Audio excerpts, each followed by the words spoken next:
First of all, Your Excellency, I would like to say that I was not properly prepared for this occasion. This is because I don't know why I was not properly invited to the occasion, but I don't want to complain. I think it is because my brother is not there. If he was there, I'm very sure he would have been the first to be invited to this occasion, because he held the human rights very dearly to his heart, and he fought for it. He fought for it. The most half of his life was dedicated to fighting for human rights and liberation of our country. And I am from a family of Oburu Odinga, the first Vice President of Kenya, who also fought for the independence of this country and kept on, though he became Vice President, but only for a very short stint. He enjoyed that, but he then went into the opposition. I came from abroad and found him already deeply in the opposition.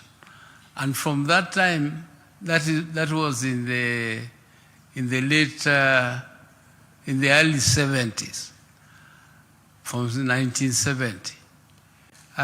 Lived the life of demonstration. Junet says he started in 2002. We started from 1970. So the struggle has been long. It has taken very many years for Kenyans to change constitution, and now we have a new constitution, which is a very, very progressive constitution. It is the most progressive constitution, I think, in the Eastern and Western Africa. And this constitution gives provision, specific provision for human rights.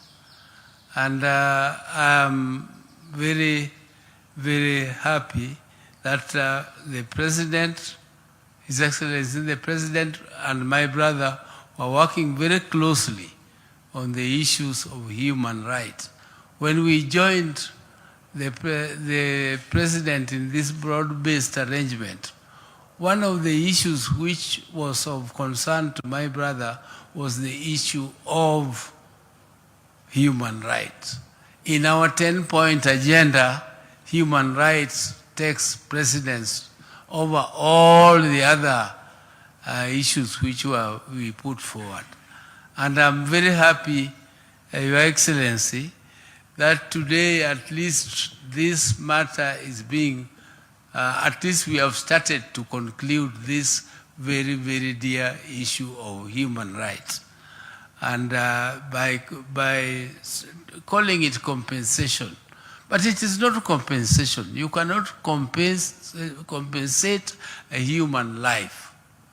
Human life cannot be compensated, but what we are compensating, what we are doing is saying sorry to the families who lost their loved ones by giving them a token so that they can feel recognized that at least they contributed to the progress we are enjoying today. And therefore, Your Excellency, the process which is being concluded today, I'm very sure you are fully aware that this was initiated by you and my late brother, and I was there. When this process was initiated, it was Professor Mutua to carry it out. You know, us politicians, sometimes we like shortcuts, but the court told us, no, it is not Professor Mutua to implement it. You go slow, it is the Human Rights Commission which should implement it, and the guidance of the court was taken, and the courts and the human rights are doing a good job. They have started to to do what is actually symbolic in this process, and we appreciate them very much. I did not listen to their report fully, so I cannot comment on what they said, but Your Excellency, I appreciate the process itself, and I hope very soon they will start to touch the soul of those who are to be compensated, those who are to be not compensated, those who are to be recognized and given some token. And I'm sure this is not the end, this is the beginning.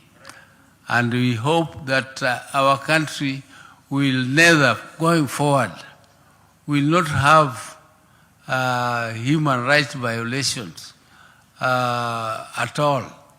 But let us establish this law, which we say is absent.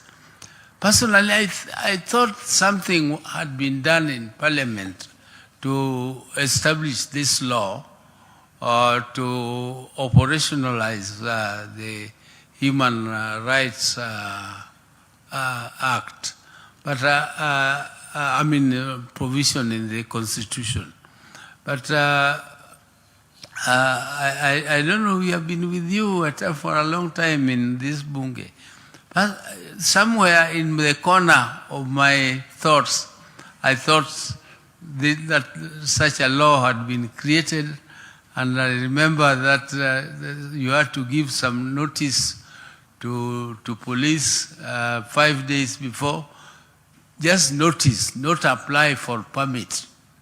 You give them notice and they provide you with the security, and you state exactly from where you want to demonstrate up to where, from what time to what time, so that security can be provided for you to do demonstrations. I thought there was something like that, but if it is not there, then let us expeditiously establish one so that we can have a law which guides demonstrations so that Kenyans can demonstrate peacefully without being disturbed and being protected by their own police, because they are the ones who pay the police. Let Kenyans pay the police who protect them, not the police who kill them. Because if you use a bullet, that bullet is bought by the mwananchi you are killing. So we should not allow that situation where our own bullets are used to fight, to kill our people. And let Kenyans know that when you go to demonstrate peacefully, you don't carry a machete, you don't carry a stone, and you don't carry any weapon at all. You just go to demonstrate. And if you see anybody carrying a knife or carrying a stone, you know that that is a goon. And those goons are not few. There are very many. Almost every politician is nowadays recruiting a goon to go and disrupt functions. I think that's the nature of goonism, where you have goons who are for hire by everybody. They are hired by both sides. This one hires them today, tomorrow you go and hire them and you pay them and they come, and that's nature of goonism. We as leaders should take care. We must make sure that that culture is stopped completely from our country. This culture of goonism must go. Let us let our wananchi who are aggrieved go to the streets, demonstrate, and follow the law, but not carry any weapons. Thank you very much, Your Excellency.